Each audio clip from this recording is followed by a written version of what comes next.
think that this is a chance to change things. And I don't know if anything will happen. I did meet with one of our senators to talk about the FDA, and basically, we're in a waiting period until his staff can go through everything we gave them. And we'll just have to see what happens. It's not easy because Trump has gotten so much pushback for finding all of these waste and fraud things that are going on with Social Security and Medicaid and loans to people for COVID things that don't really they go to 5-year-olds. So clearly there's some fraud, right? But he's getting so much pushback from the Democrats on this, which is surprising because I would think they'd be really happy to see fraud and waste stopped, unless they were the beneficiaries, of course. And I don't know that they are, but it just seems like it's really a silly thing to fight over. And they're making it difficult. In such political climate, do you believe that this new type of intentional communities, eco-living township can survive, not only survive, but thrive? I hope so. We'll have to wait and see because historically, this isn't the first time we've established libertarian communities. That's been going on since the 70s, maybe even before that.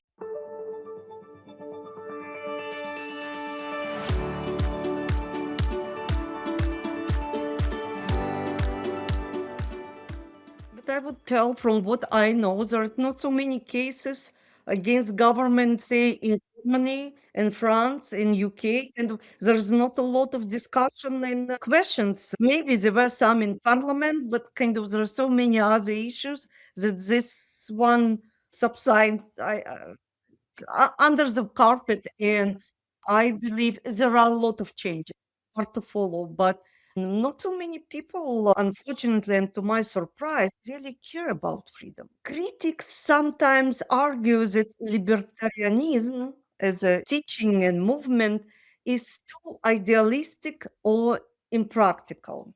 Okay, we spoke about some implementation as a community living, but how do you respond to these concerns, especially when it comes to addressing poverty, environmental challenges, and social justice, which is, again, these days understood differently from I would understand it before?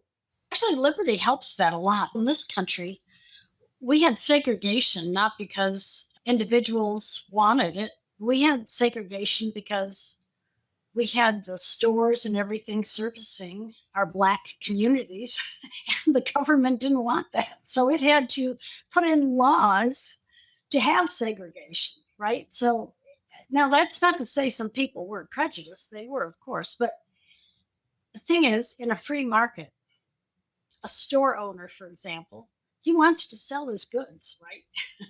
So if he doesn't really care usually what the color of the skin is because he wants to make a sale. Now, if he decides, or she, it's not just men, but back in these days, it probably was mostly men. If the store owner would decide that it didn't want to sell to people of color, then they would lose money. So they'd pay a financial penalty for discriminating. And so, because of that market penalty, fewer people discriminate. And when that happens, people start mixing, right? And that interaction, the trade interaction that's happening, really establishes things a lot different. So the governments of the time didn't like that. They wanted to create this segregation and they had to pass laws to do it. And so one of the things that I found in my research is that most of these things, including environment, was incredibly destroyed in the Soviet Union because the government didn't have to compensate their victims. But in a free society, that's different. If our corporations pollute something, they are obligated to clean it up unless the government interferes and protects them. That's the beauty of property rights. And what happened out west, for example, when the American West was settled, it was in true anarchy. There was no government out there. And what people did so that they would have security is the wagon train or whatever travel arrangements they made had a covenant or a contract that you signed when you got on board and said, okay, if we have a dispute, we're going to have so and maybe the person who was in charge of the wagon train or whatever it was, transportation, would take care of it. And then when they got to the area they settled, they would elect somebody to take care of disputes and stuff. And what was interesting about this is that there's multiple courts in all different kinds of regions, but it was actually pretty straightforward. Like, for example, if somebody upstream polluted the stream, so the downstream people had polluted water for their cattle, they could sue the upstream polluter, and they did. And then they got reparations for those cattle. So it was very interesting. At the time, there were certain expectations about property rights. And it wasn't until the government of the US decided that it owned all the waterways that we started having polluted waters. Because in fact, I remember when I was living in northern Kentucky, I had a lady knock on my door and say, would you help us out? We want to go talk to the polluters on the Ohio River and ask them to quit polluting. I said, have you called the EPA? Oh, yeah, we called them, but they don't do anything. And so the government is not taking care of the environment. And when the Soviet Union, when the Berlin Wall fell and you could find out what was going on, Russia was pretty polluted. They were polluted to a degree that we would never tolerate in the Western world. In fact, National Geographic had a picture of these children on the cover from the Soviet Union, and they were totally blackened by this coal dust that was there coming off these towers that you can see in the background. That was what they played in. Talk about pollution. We would never put up with that at any point in our time here. So you had legislation, you have a law and rules, environmental rules implemented for different industries. And with all this, there is some trespassing, or what you would say? When the government's in charge, yes. Now, when the government isn't in charge and it's what we call common law that pops up when people are left to their own devices, that seems to take care of things because property rights are considered to be very important. But the government doesn't care about property rights. In fact, you probably haven't followed our Supreme Court, but it wasn't so long ago, I think maybe 10, 15 years ago, that a libertarian legal firm took eminent domain to the Supreme Court because one of the cities in Ohio wanted to take this woman's house that she wanted to live in till her dying day and hand it over to a private developer because they thought they'd get more money. In fact, the private developer was Pfizer.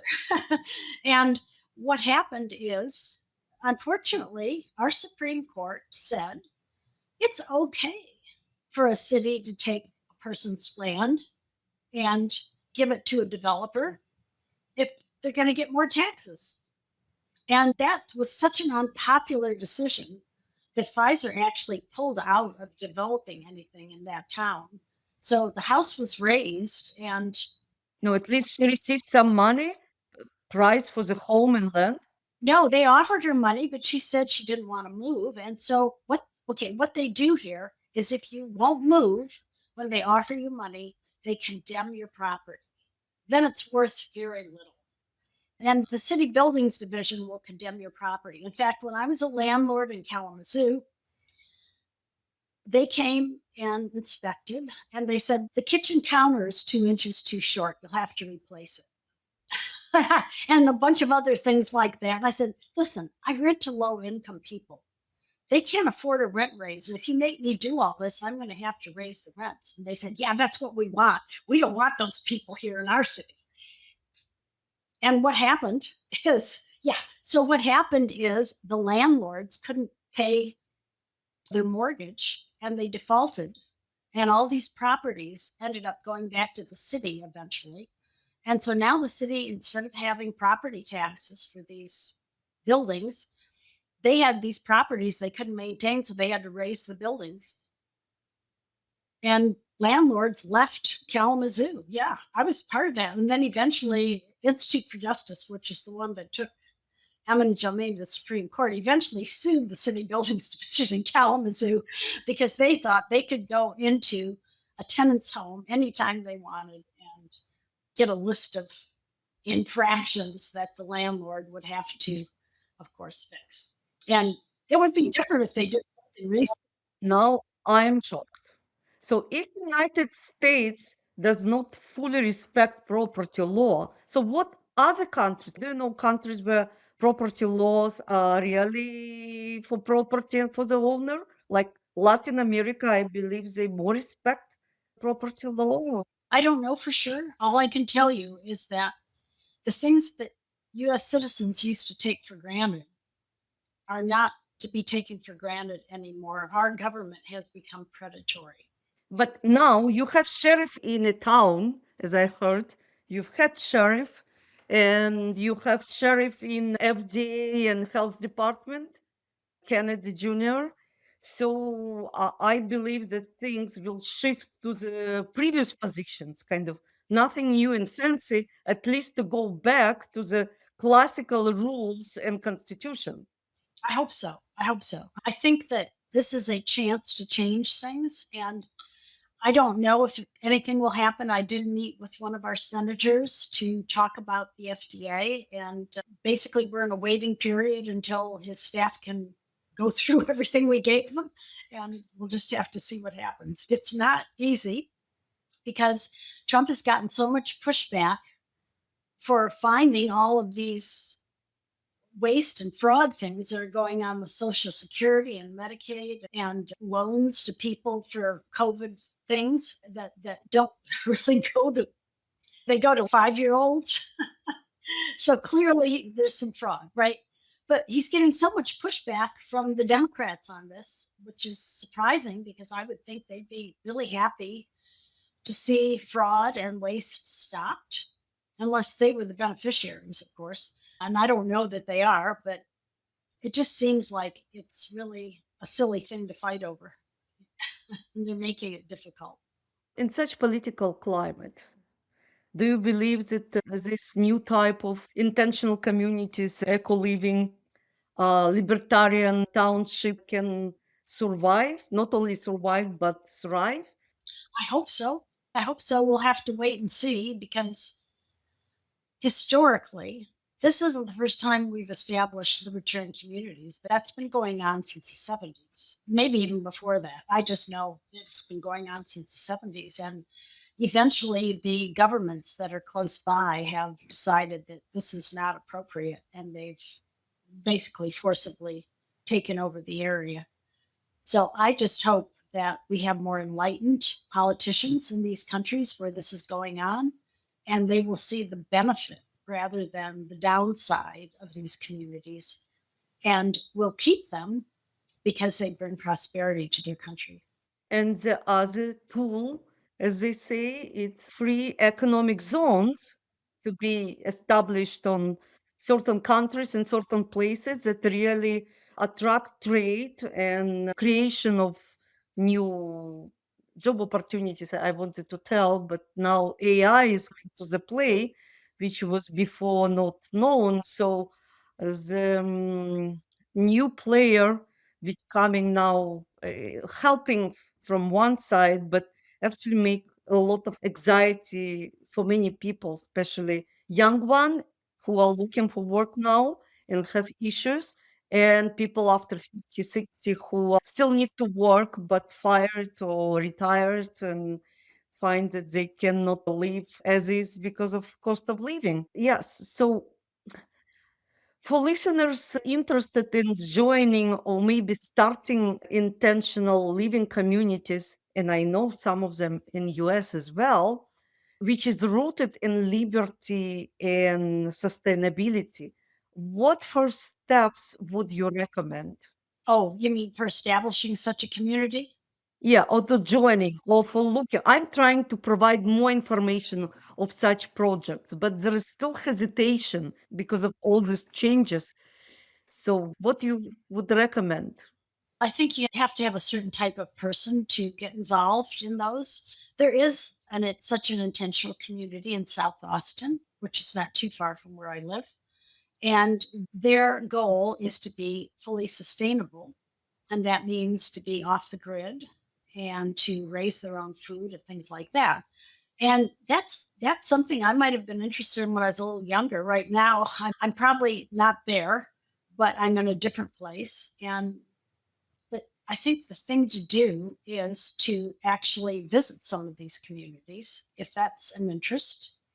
And there's different types of these communities. So the thing is, if you go to one, they're usually connected to many more. So that's what's helpful. So if you find one near you, then you can go and get information from them. Of course, with the internet, you don't have to wait to do that in your area. You can communicate with others in different areas. And if you decide you want to communicate with the one in South Austin, I can certainly hook you up.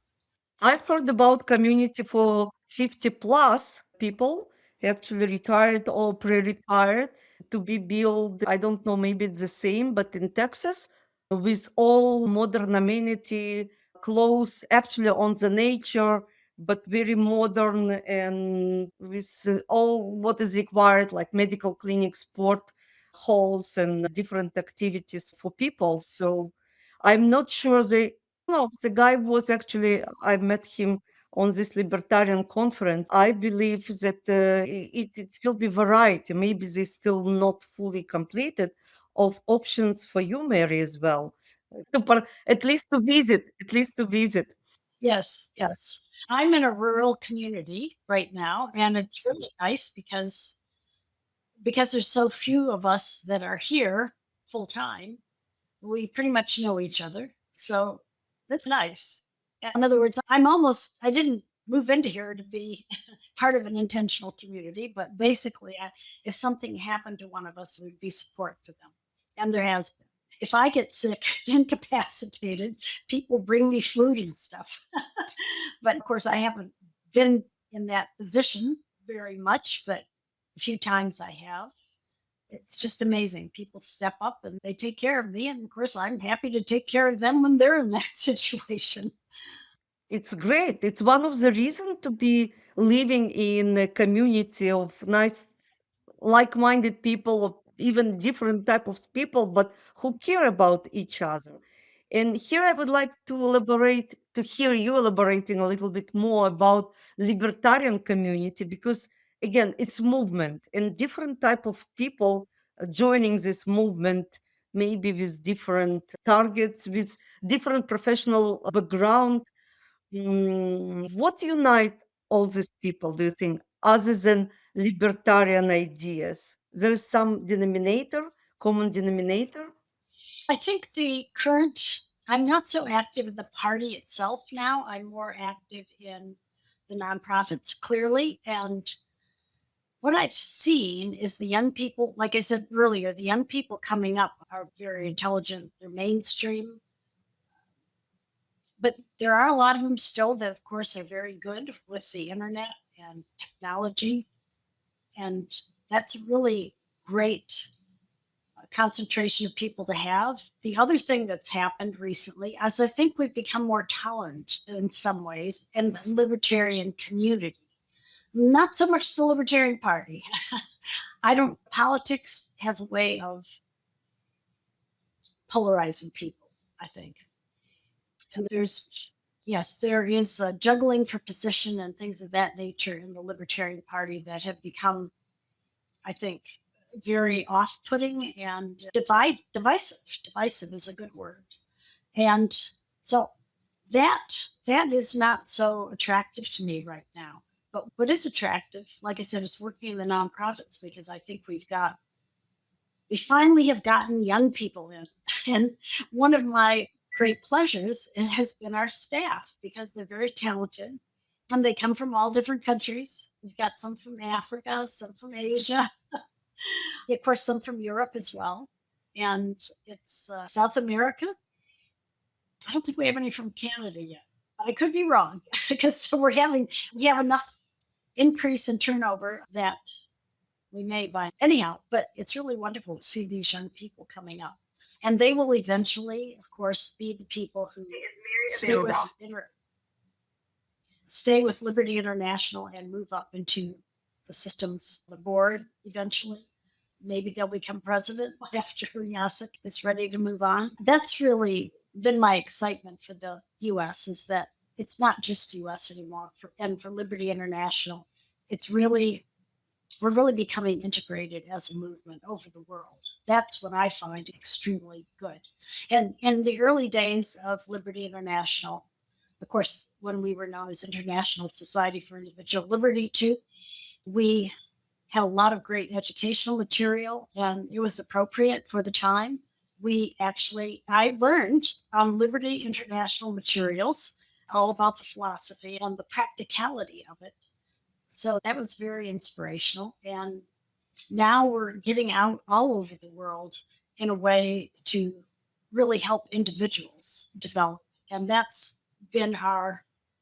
think that's been our focus. There are some places like the Atlas Network where they are focusing on helping to make nonprofits grow in different countries. We really focus on training the individuals, and we're getting a really good crop of individuals too. So that's what's exciting for me. Absolutely. Your book, Healing Our World, has been influential in libertarian circles. And you have written about connection between freedom and healing. Can you elaborate on how embracing libertarian principles might lead to personal and societal healing? Yes. Of course, when I wrote Healing Our World, I was thinking more of the political ramifications. But as I said, I had this integration of the idea of a love of neighbor, that the practicality and the philosophy of liberty were two sides of the same coin. And this was new when I put my book out in the early 90s. And the first criticisms I got were that it was too airy-fairy and touchy-feely. I'm proud of that. I'm proud that compassion and love and concern for others was, to me, part of the libertarian message. And that was something that I think Rand didn't do a very good job on, partly because she was very much into judgment. And so what I was trying to do with Healing Our World is heal that rift that occurs when we judge each other. Because that's what we've done in the Libertarian Party. And it's caused us to be it's difficult to work as a team if you're always judging the other person. we have to recognize that people are going to make mistakes, that they aren't all going to think the way we do, and that there's a certain amount of okayness with that. Now, I say a certain amount of okayness because obviously if my colleague is out killing people just because they feel like doing it, that's not okay. And that's not somebody I want to work with. But if they think, for example, differently than I do about tariffs, I'll try to educate them. But sometimes it takes them longer to grasp a concept. It took me a while. And the thing is, that was the message in Healing Our World, because this opened up libertarianism in a way that hadn't been expressed before in the movement.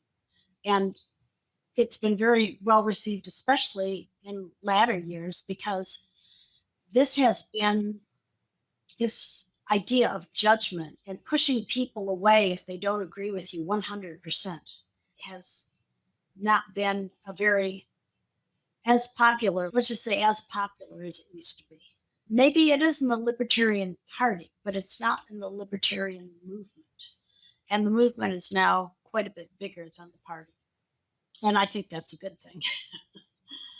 Speaking about movement, it just reminded to me what I've heard from some podcasters. They say that they are libertarians, but on another occasion, they speaking about anarcho-capitalism, anarcho-socialism, and like I don't believe any government. And I go, just a moment, but it's not exactly libertarian ideas. There are some common elements, but libertarians are against big government, but not against any government and any kind of. I believe there's such a salad lately, at least with some people who are juggling this terminology.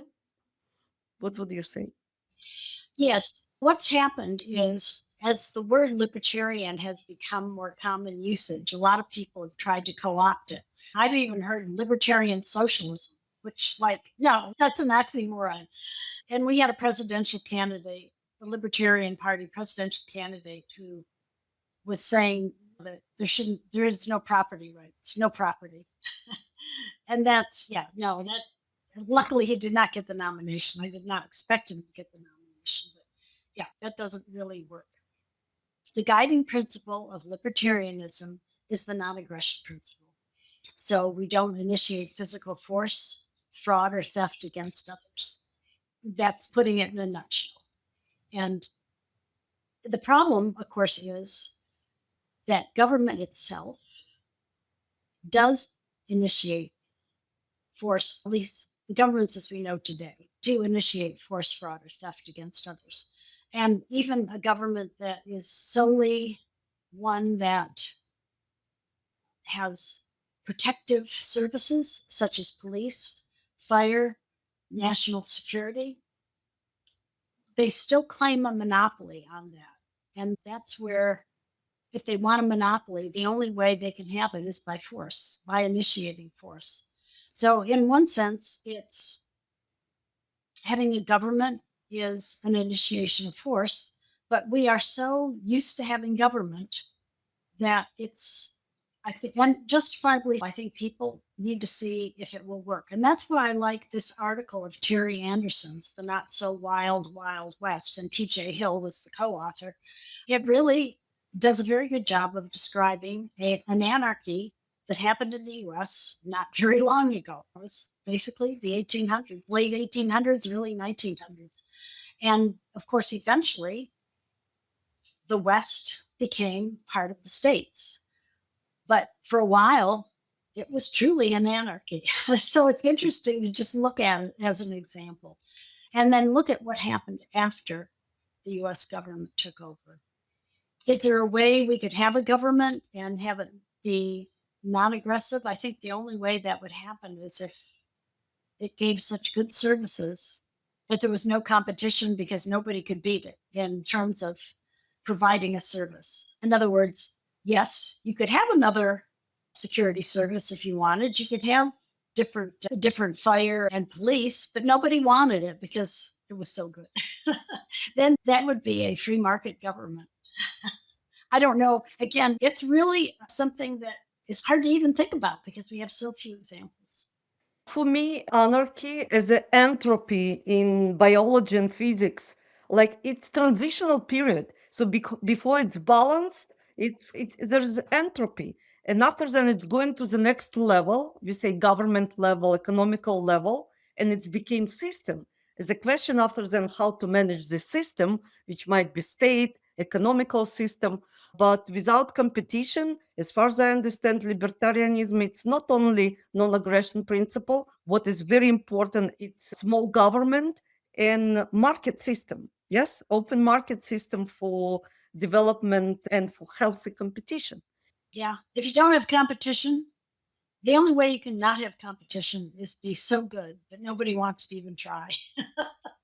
And actually, there was Alcoa Aluminum actually held a market monopoly like that. And the courts decided they went after it for antitrust. And they said that providing such excellent service was definitely an antitrust thing because they had a monopoly because they were so good. Nobody wanted to compete with them.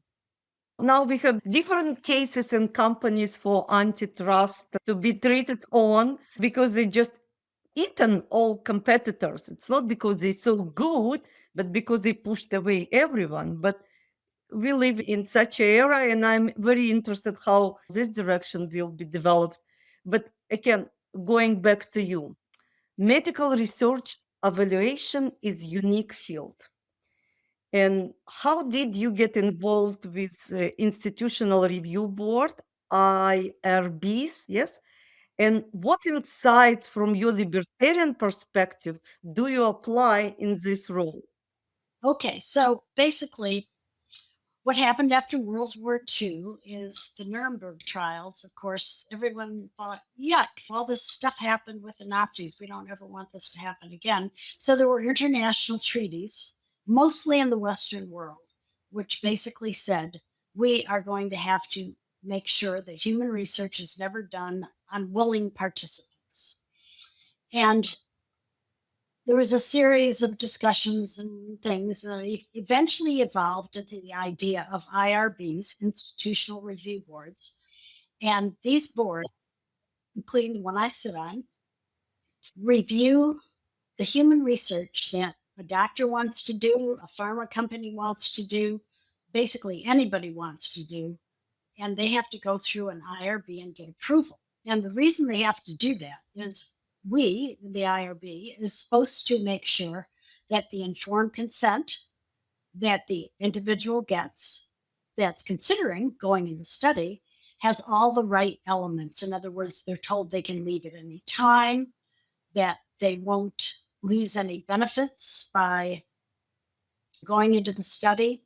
And we have to make sure that what is offered to them as just compensation is not so great that it would inhibit their ability to say no. If they say, we'll give you $1 million to be in this study, that would be considered coercive.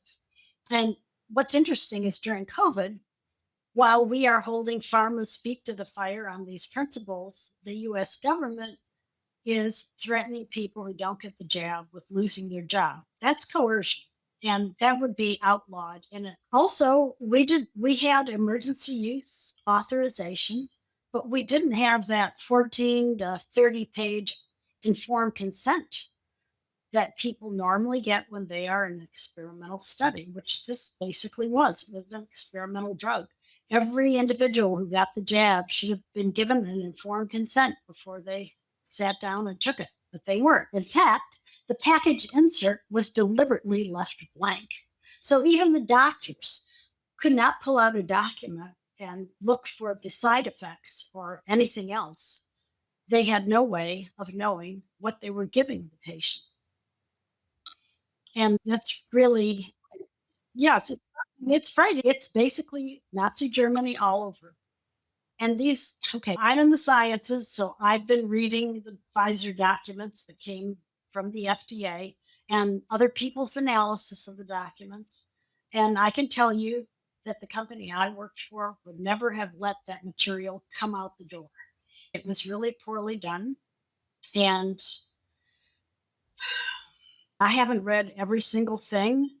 It's definitely put together in such a way that it's confusing. And on the other hand, Pfizer said quite clearly in its documentation, we did not test for transmission. And yet you hear government officials. I know. And then, but you hear all the government officials saying, if you take this vaccine, it stops with you. The virus stops with you.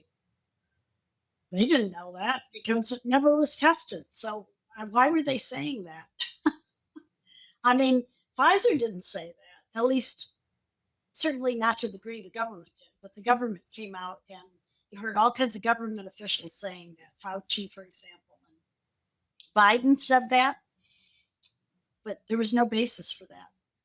Many leaders repeated the same, reflecting on your personal life journey. What philosophy do you live by, and how does it influence your work and personal life? I guess, in addition to the libertarian philosophy, I do believe that there is value in loving your neighbor as yourself, not necessarily just for your neighbor, but for you.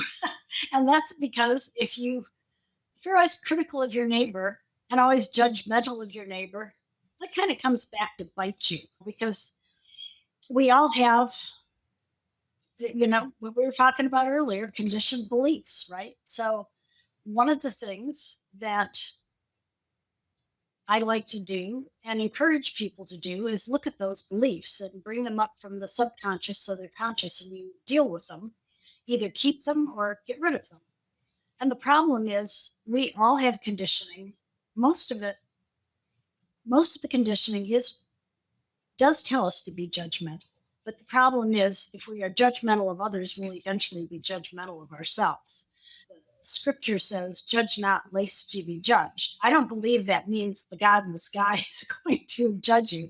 I think you'll judge yourself if you find yourself having beliefs that you didn't know you had, just from your upbringing, some prejudices or whatever that you didn't know you had. And then when they come to light, you're going to think, oh my gosh, I must be a bad person because you judged somebody else for that very thing and thought they were a bad person. We all make mistakes and we all have a conditioning that we may not recognize. And I think being generous of spirit with each other is a really good idea. Okay, thank you. And the last question that I'm asking my any guests, for our listeners who may be in a midlife and considering a significant life change, what advice would you offer based on your experience reinventing your life and career? What you would say for other midlifers after 50 who are now hesitating or rediscovering the next life chapter?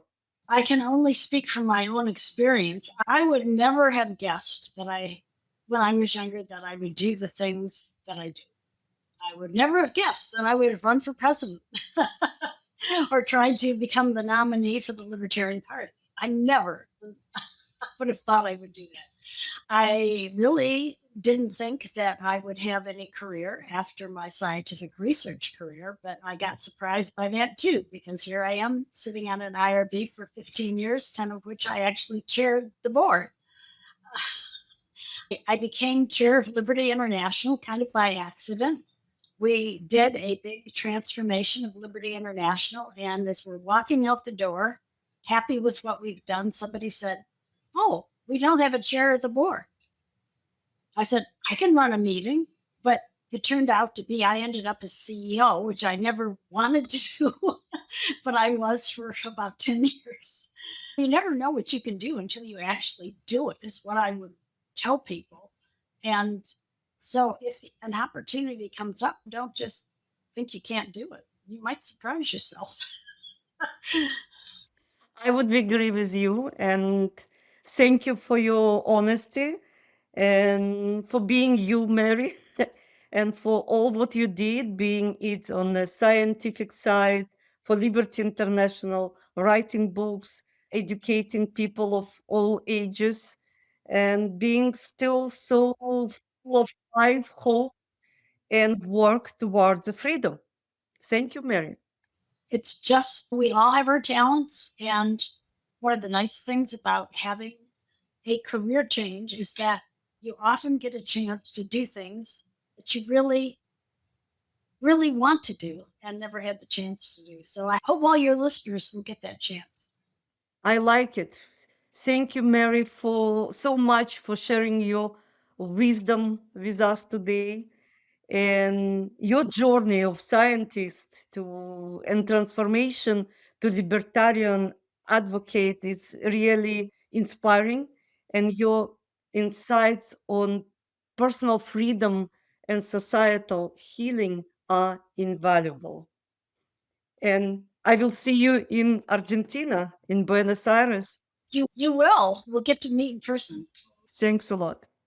Thanks for having me, Emily. Thanks for what you're doing because you are helping get the word out. That is very important.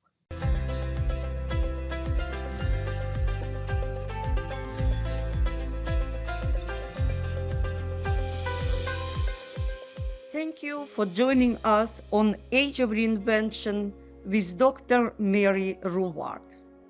We've just scratched the surface of Mary's wealth of knowledge. Her insights remind us that true change begins with respect for individual freedom, thoughtful cooperation, and a commitment to healing both our communities and our world. To learn more about Mary's work and Liberty International and her vision whole liberty movement and sustainability, visit her website at ruwart.com. I will include the link in description.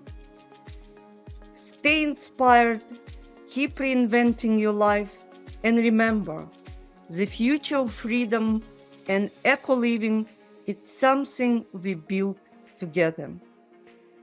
If today's discussion has sparked your interest in libertarian principles or personal reinvention, we encourage you to explore further. Until next time, I'm Emily Bron, wishing you a purposeful and empowered journey ahead.